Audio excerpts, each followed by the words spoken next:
Hello student, हम कर रहे थे board model paper second. Last video में 1 मार्क्स के क्वेश्चन हमने इसके सॉल्व किए थे। तो आज हम करेंगे इसके 2 मार्क्स के क्वेश्चन। 2 मार्क्स के क्वेश्चन नंबर 8 से स्टार्ट होते हैं।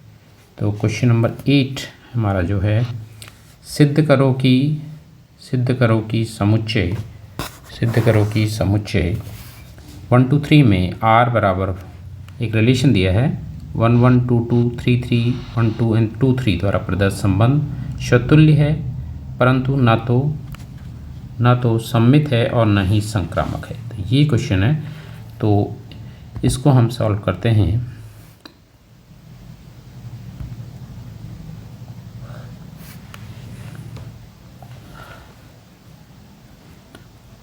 ए हमने ले लिया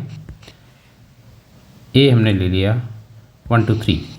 ये हमारे पास है 1 2 3 और जो संबंध R है ये हमें दिया है 1 1 2 2 3 3 1 2 एंड 1 3। ये रिलेशन R के क्रमित युग्म ऑर्डर्ड पेयर दिए हुए हैं। सबसे पहले स्वतुल्य की बात करते हैं। स्वतुल्य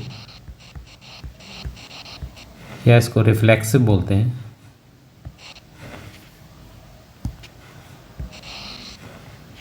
स्वतुल्य या रिफ्लेक्सिव,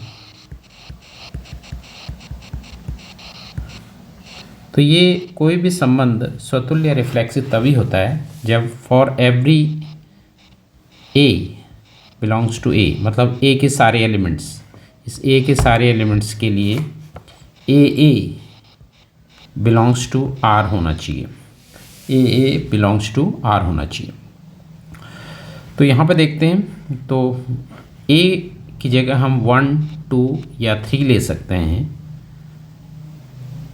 तो अगर 1 लेते हैं तो 1 1 यहाँ पर है। A belongs to capital A and means 1 belongs to capital A and 1 1 belongs to R. ऐसी 2 belongs to capital A, 2 2 belongs to R and 3 belongs to capital A, 3 3 R को बिलोंग करता है। तो ऐसा यहाँ पर दिख रहा है। अगर 1 है तो 1 1 यहाँ है, 2 एलिमेंट के लिए 2 2 है, 3 के लिए 3 3 है। ठीक है, तो इसलिए R जो है स्वतुल्य है। R जो है स्वतुल्य है। क्लियरली R जो है स्वतुल्य संबंध है।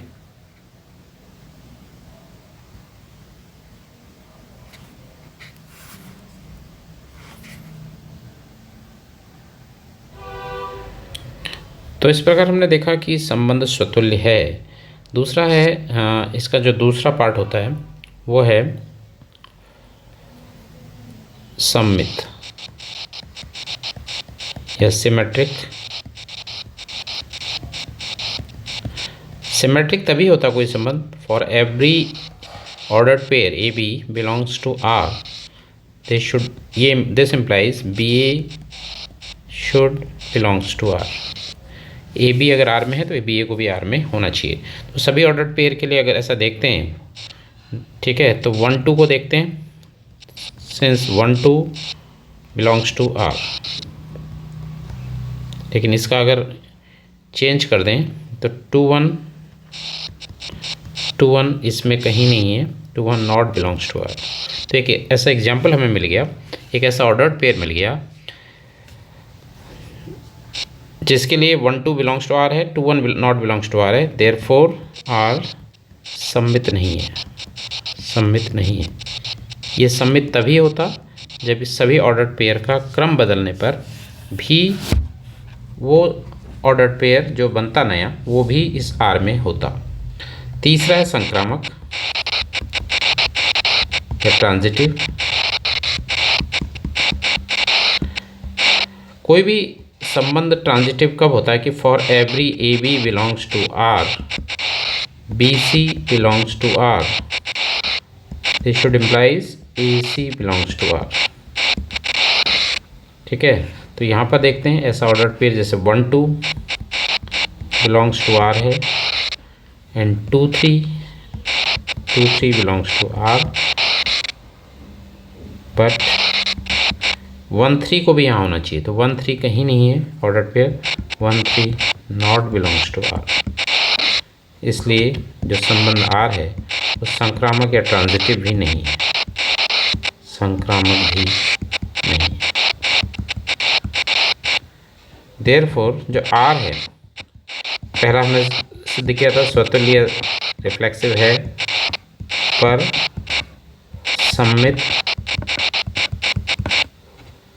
और संक्रामक नहीं है, और संक्रामक नहीं, सममित और संक्रामक नहीं। नेक्स्ट क्वेश्चन, 9th क्वेश्चन है, एक स्थिर झील में एक पत्थर डाला जाता है और तरंगें वृत्तों में 4 सेंटीमीटर प्रति सेकंड की गति से चलती हैं। जब वृत्ताकार तरंग की त्रिज्या 10 सेंटीमीटर है तो उस क्षण घिरा हुआ क्षेत्रफल कितनी तेजी से बढ़ रहा है, कितनी तेजी से बढ़ रहा है, तो ये क्वेश्चन है। तो वृत्ताकार तरंग का क्षेत्रफल ए, वृत्त का क्षेत्रफल का फॉर्मूला लग जाएगा πr², ठीक है।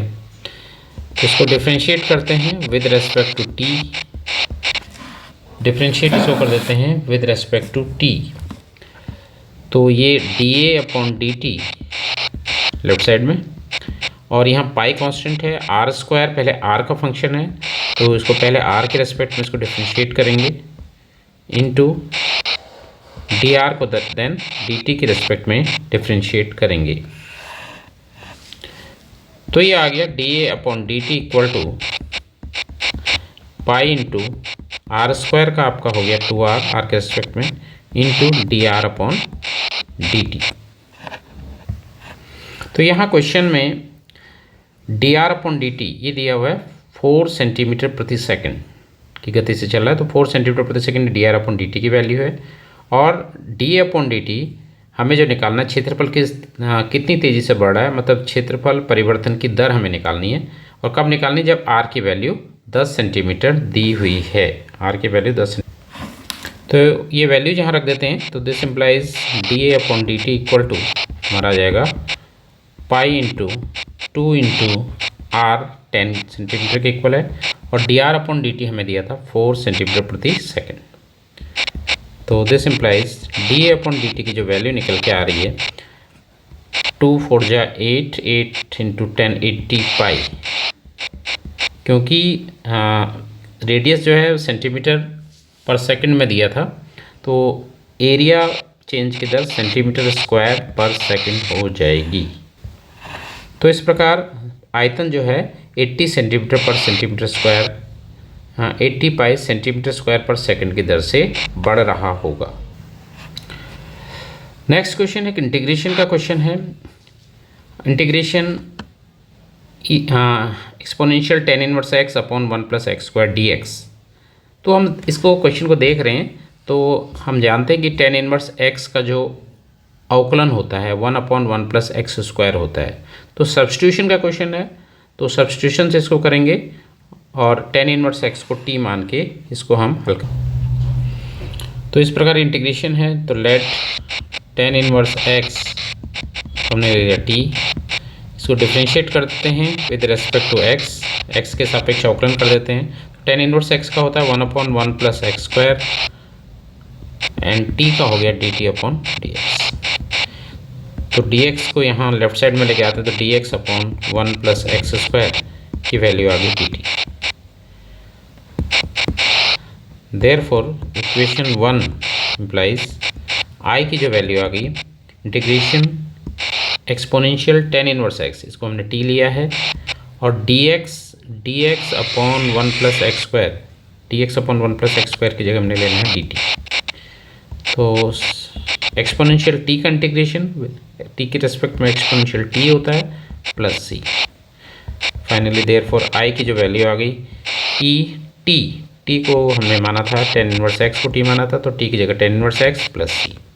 तो ये फाइनली आंसर आ गया। Exponential tan inverse x upon 1 plus x square D x की जो वैल्यू निकल के आई है ये आई है exponential tan inverse x plus C. Question 10 में एक अथवा दिया है। अथवा आपको integration x log x dx इसकी वैल्यू पूछी गई है। तो इसको सॉल्व करते हैं। तो दो प्रोडक्ट रूल लगाएंगे, लेकिन उससे पहले ध्यान देना है log x को फर्स्ट फंक्शन लेंगे। log x इंटू एक्स इसको मैं लिख लेता हूँ log x इंटू एक्स, क्योंकि log x का इंटीग्रेशन हमें पता नहीं, लेकिन log x का अवकलन हमें पता होता है। तो प्रोडक्ट रूल लगाया, first function log x into different integration of second, तो x का जो इंटीग्रेशन होगा हो जाएगा x square upon 2 minus integration differentiation of first function, तो log x का डिफरेंशिएशन 1 अपॉन एक्स के रेस्पेक्ट में, और x का integration of second x square upon 2, इन दोनों का मल्टीप्लिकेशन का फिर से इंटीग्रेशन प्लस ये फॉर्मूला होता है। तो i इक्वल टू आ गया log x into x square upon 2 minus एक x कैंसिल हो गया और 1 अपॉन 2 इस इंटीग्रेशन से बाहर निकला, तो x dx प्लस सी। तो i equal to log x into x square upon 2 minus half x का integration with respect to x हो जाएगा x square upon 2 plus C. Finally इसको पहले एक्स स्क्वायर वाला टर्म लिखा x square upon 2 log x minus x square upon 2 two जब 4 plus C. तो ये हमारा जो रिक्वायर्ड इंटीग्रेशन है उसकी वैल्यू निकल के आ गई x square upon 2 log x minus x square upon 4 plus C. Question number 11, P के किस मान के लिए रेखाएं एक दूसरे पर लंब हैं? दो रेखाएं दी हुई हैं, तो दो रेखाएं P के किस मान के लिए लंब हैं? तो सबसे पहले ध्यान देने वाली बात यह है कि रेखाएं जो हैं उसमें जो x, y और z के कोफिशिएंट हैं ये 1 होना चाहिए, ठीक है, और ये +1 होना चाहिए। तो ये +1 है, तो इस चीज़ का सबसे पहले ध्यान देना है। तो ये रेखा 1 है, x minus 1 upon 1 equal to Y plus 1 upon 2 equal to Z minus 3 upon -1। तो एग्जैक्टली अपने जिस रूप में इसको होना चाहिए वैसे रूप में है, x minus x1 upon a1, y minus y1 upon b1, z minus z1 upon c1 के रूप में है। तो यहाँ से हमें a1 निकल के आ रहा है 1, b1 निकल के आ रहा है 2 और c1 यहाँ से पता लग रहा है -1। ऐसी सेकंड रेखा ये है, तो सेकंड रेखा से हमें मिलेगा a2 आ रहा 3, b2 आ रहा 1 और c2 की जो वैल्यू आ रही है ये आ रही p, c2 की वैल्यू आ रही p। सिंस रेखाएं जो हैं परस्पर लंबवत हैं, अगर ये परस्पर लंबवत हैं देयरफॉर फॉर्मूला हमारा होता है a1 a2 plus b1 b2 plus c1 c2 equal to 0। इसको आपको नोट करके रखना है, इट्स वेरी इंपॉर्टेंट। तो वैल्यूज़ रख देते हैं a1 1 into a2 3 plus b1 2 b2 1 c1 आपका है -1 प्लस आएगा प्लस c1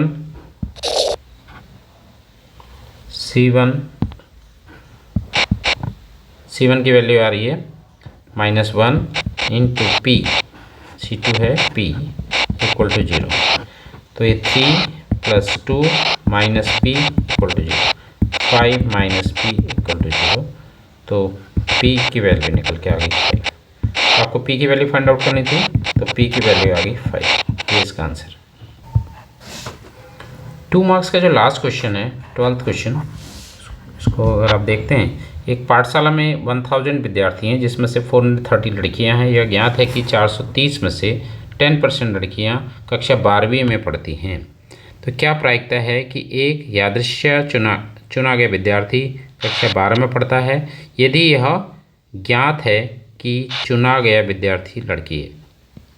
तो अगर आपने प्रोबेबिलिटी पढ़ी है, बहुत ध्यान से पढ़ी है, तो आपको इस क्वेश्चन को पढ़ते ही ये समझ में आ रहा है कि ये सहप्रतिबंध प्रायिकता कंडीशनल प्रोबेबिलिटी का क्वेश्चन है। तो इसको सॉल्व करते हैं। तो कुल विद्यार्थी 1000 दिए हैं इस तो NA जो हो गया हमारा 1000 हो गया। लड़कियों की संख्या दी है 430। तो कहने का मतलब है इसकी जो प्रोबेबिलिटी है लड़कियाँ कोई अगर यादृच्छिक बच्चा चुना गया और उसका लड़की होने की जो प्रायिकता है PG, ये लड़कियों की संख्या 430 अपॉन NA 1000। तो ये हो जाएगा PG। दूसरी चीज़ जो हमें दी है कक्षा 12 में लड़कियों की संख्या, कक्षा 12 में लड़कियों की संख्या ये हमें दी है 10%। तो 10% ऑफ 430 ये दिया है, इसको फाइंड आउट कर लेते हैं। तो 10/100 इंटू 430,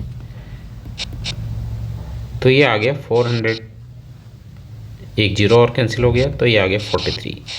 तो कक्षा 12 में लड़कियों की संख्या है 43।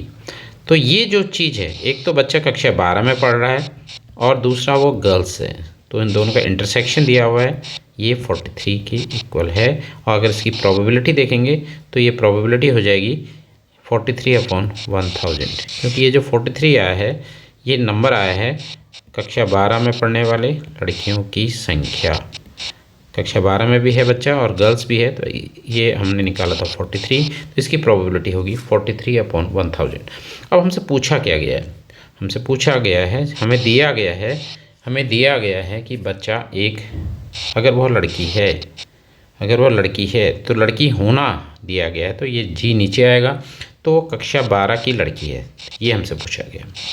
तो ये हमें निकालना है P12/G।